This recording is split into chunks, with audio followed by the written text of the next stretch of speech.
One day, Jesus led 3 of his disciples, Peter, James, and John, up on a high mountain to pray.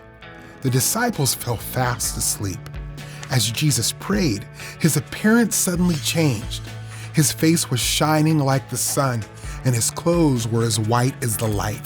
The disciples woke up and saw Moses and Elijah talking with Jesus. Peter said, "Lord, it is good for us to be here.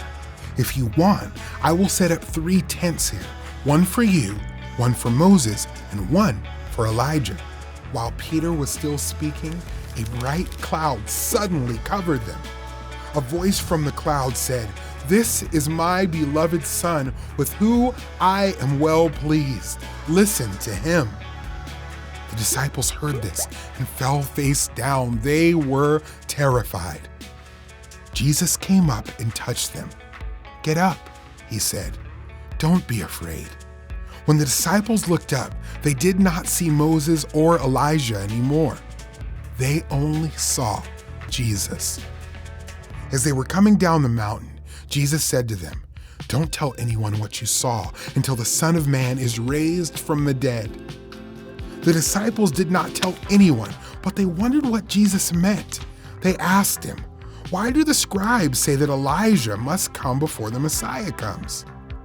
Jesus explained that Elijah had already come. That is, a prophet like Elijah had come. The people did not recognize him as a prophet, and they mistreated him. Jesus said, "In the same way, the Son of Man is going to suffer at their hands." Then the disciples realized Jesus was talking about John the Baptist.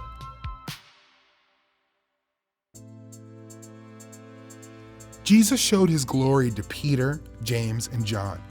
Jesus said he would die, rise from the dead, and return to heaven. One day, Jesus will come back to earth in his glory to make all things new.